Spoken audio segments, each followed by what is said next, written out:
Le Fils Saint-Esprit, un seul Dieu, Amen. Vous avez bien remarqué que c'est un évangile très lent.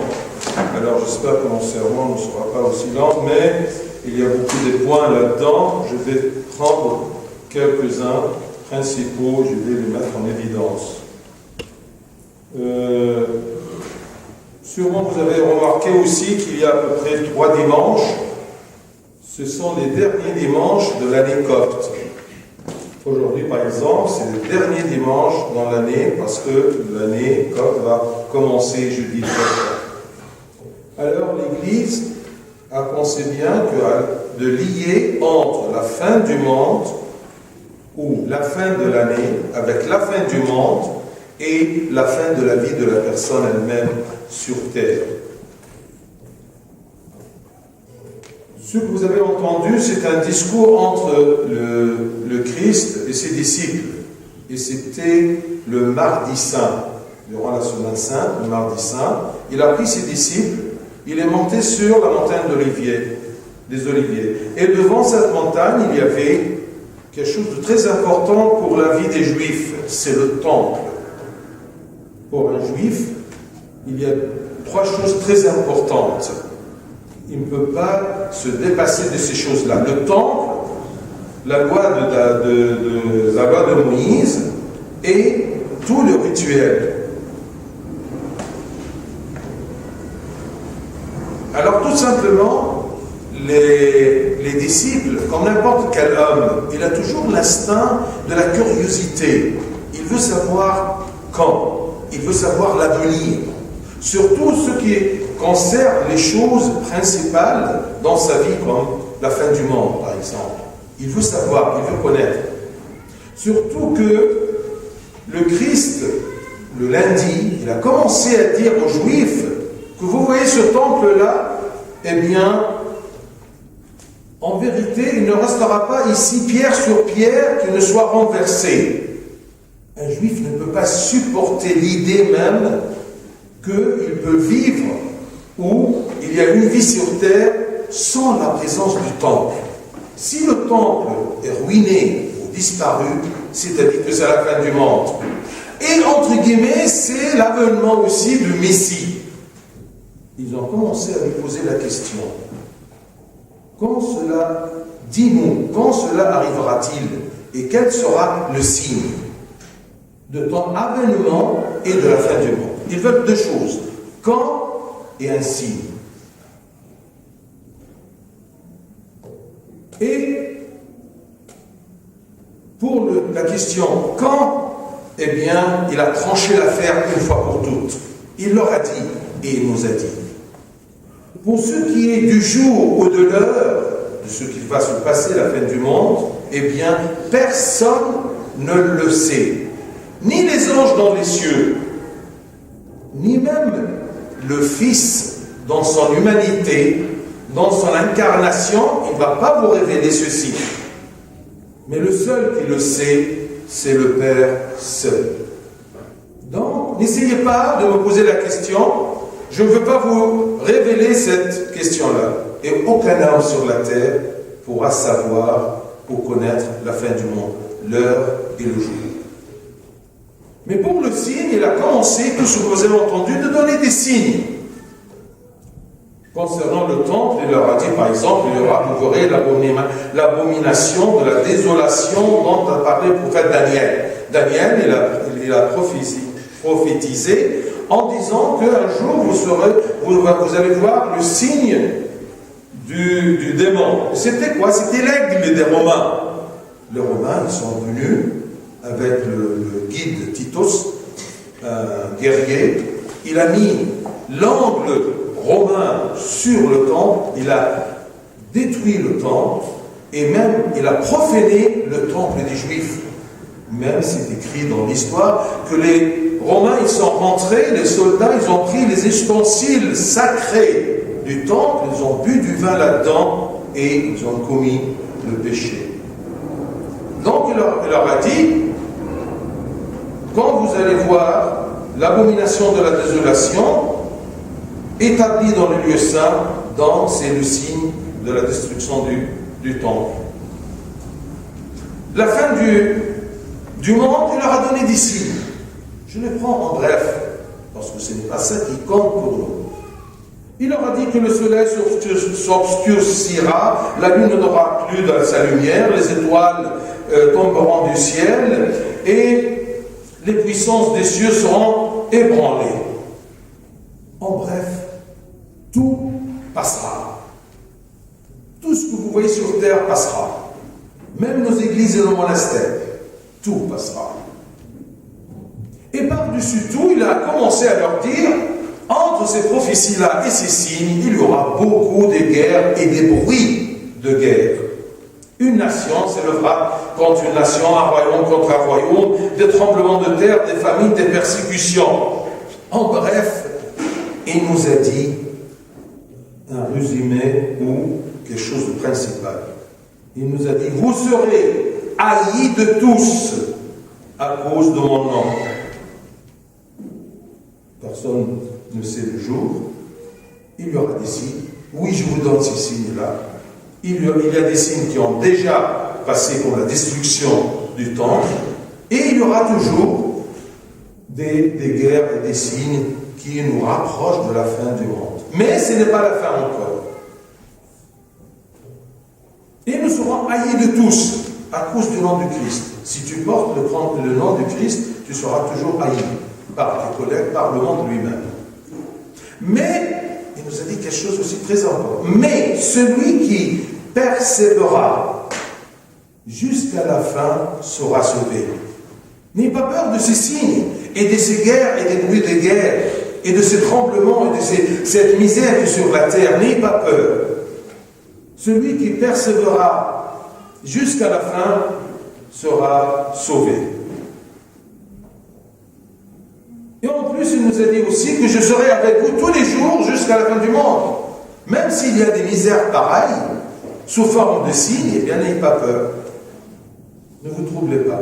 Je serai avec vous, et celui qui persévérera jusqu'à la fin sera sauvé. Il y a un des pères de l'Église qui nous a dit tout simplement que les prophéties sont comme les sommets de montagne. Vous voyez quand vous regardez, surtout ici en Suisse, les sommets de montagne. Vous sentez toujours que les sommets des montagnes, l'un est après l'autre, est collé avec l'autre. Mais ça peut être des distances et des vallées assez vastes entre ces montagnes. Mais qu'est-ce que vous voyez? Vous voyez des sommets qui se rapprochent. Donc parfois les prophéties, ne vous tracassez pas les pieds tout simplement de savoir c'est quand exactement. D'accord? Eh bien, ils se succèdent. Mais on ne perd pas notre temps à savoir, ça sera exactement quand. Ce n'est pas ça qui compte. Alors, qu'est-ce qui compte? Le Christ nous a appris que, premièrement, il nous a dit, vous avez entendu, gardez-vous d'être troublés. Gardez-vous d'être troublés par ces choses et les détails de ces choses-là. Puisque je suis avec vous, puisque je vous ai donné mes paroles et mes enseignements, eh bien, gardez-les. Tout passera, sauf ce que je vous dis. Mais attention, ne vous troublez pas en suivant des idées et des pensées différentes. Ce que je vous ai dit, tout simplement, c'est ça la vérité. Je suis la vérité. Tu veux savoir la vérité, cherche-la dans la parole de Dieu. Mais le problème, c'est que on adore connaître, mais sans agir. On lui demande c'est quand? Quels sont les signes? L'examen sera quand? Mais je ne me prépare pas à cet examen. Mais la curiosité, est-ce qu'il y aura un examen? Oui. Est-ce qu'il y aura une fin du monde? Oui. Alors, tu te prépares? Ah non, je veux savoir tout simplement à quoi ça sert. Donc, arrêtons de connaître sans agir pour se préparer. C'est comme c'est écrit, Matthieu 24, car dans les jours qui précédèrent le déluge, vous vous rappelez des déluges? D'accord? Noé était là, dans un désert, il construisait une barque. Alors on leur disait toujours, tu es fou quoi? Il leur dit non, il y aura une fin, il y aura un déluge. Préparez-vous. Mais personne n'a pris en compte ce qu'il disait Noé. Alors, c'est écrit, car dans les jours qui précédèrent le déluge, les hommes mangeaient et buvaient. Ils étaient à leur aise. Ils ne pensaient que à propos de ce qu'il y a sur la terre. Se marier et marier leurs enfants. Ils sont très préoccupés. Ils ne se doutèrent de rien, jusqu'à ce que le déluge vint et les hommes porta tous. Il en sera de même à l'avènement du Fils de l'homme. C'est ça l'importance. Il y aura un déluge, il y aura une fin, il y aura un jugement. Es-tu prêt? Ou tout ce qui t'intéresse tout simplement, c'est de connaître les signes et le temps. Et alors, il nous dit toujours que faites attention, vous devez vous préparer. Comment? C'est que premièrement, garde-vous d'être troublé. Et ensuite, vous avez entendu Saint Pierre dans les lectures d'aujourd'hui, il nous a dit, mais croissez dans la grâce et dans la connaissance de notre Seigneur et Sauveur Jésus. Crois-tu que ce Jésus-Christ est ton Seigneur? Crois-tu qu'il est ton Sauveur? Crois-tu que tu as besoin d'un Seigneur et d'un Sauveur ou pas? Ou tu sais d'une façon complètement différente, scientifique, qu'il y aura une fin du monde, peut-être? Non, Dieu t'a dit il y aura, donc il y aura. Donc prépare-toi, donc crois dans la grâce et dans la connaissance de notre Seigneur Jésus-Christ. Garde-toi d'être troublé, mais crois dans la grâce et dans la connaissance du Christ. Ensuite, quoi d'autre? Il nous dit que veillez. Veillez donc, puisque vous ne savez pas quel jour votre Seigneur viendra. Veillez dans le sens, il continue en disant, tenez-vous prêts, car le Fils de l'homme viendra à l'heure où vous n'y penserez pas. Aujourd'hui, vous vivez, vous croyez qu'il y aura beaucoup de signes, beaucoup de temps. Peut-être les sommets de la montagne ou des montagnes sont très proches, on ne sait rien.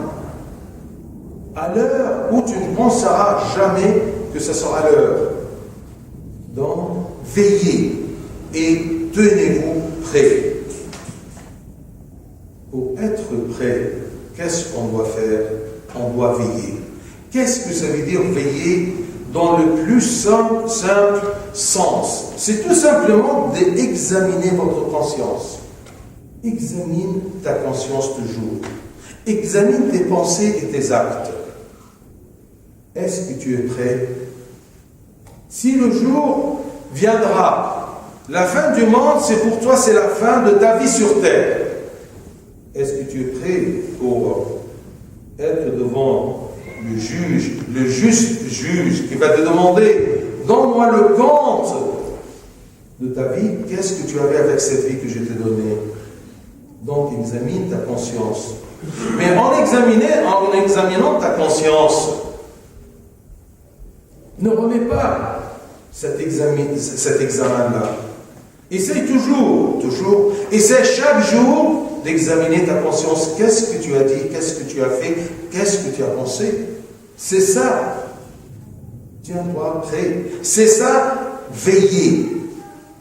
Veillez donc, puisque vous ne savez pas quel jour votre Seigneur viendra.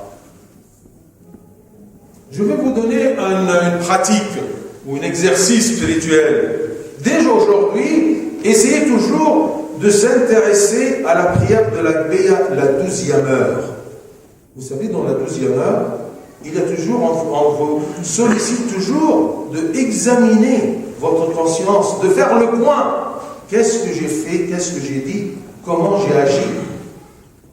Les psaumes, l'évangile, les tropères à la fin, l'absolution finale de cette heure-là, eh bien, elle nous sollicite toujours à être prêt. Comme par exemple, le psaume 131, il dit « Je n'entrerai pas dans la tente où j'habite, je ne monterai pas sur le lit où je repose, je ne donnerai ni sommeil à mes yeux, ni assoupissement à mes paupières, jusqu'à ce que j'ai trouvé un lieu pour l'Éternel, un lieu dans mon cœur, un lieu dans ma pensée, une demeure pour le puissant.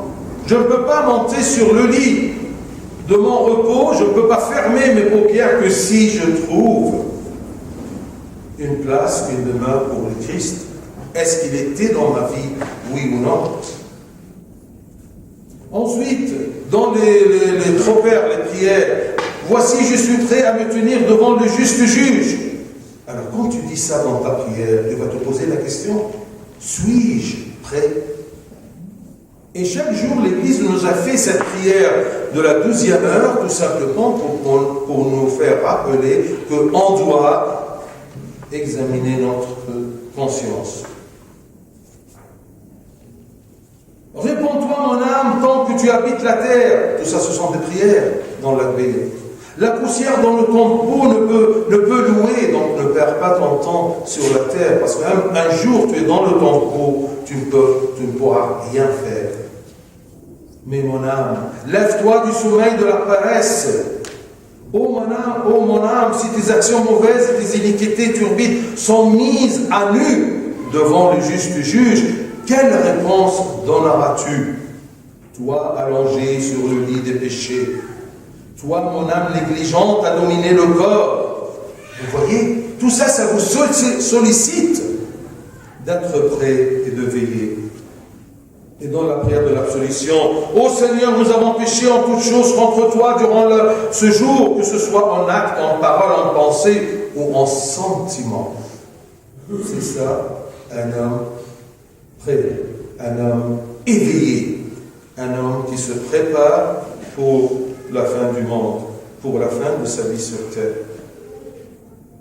Et à la fin, quand tu examines ta conscience, méfie-toi de ne pas désespérer. Parce que parfois, quand on dévoile ou quand on découvre nos péchés, on tombe dans le désespoir.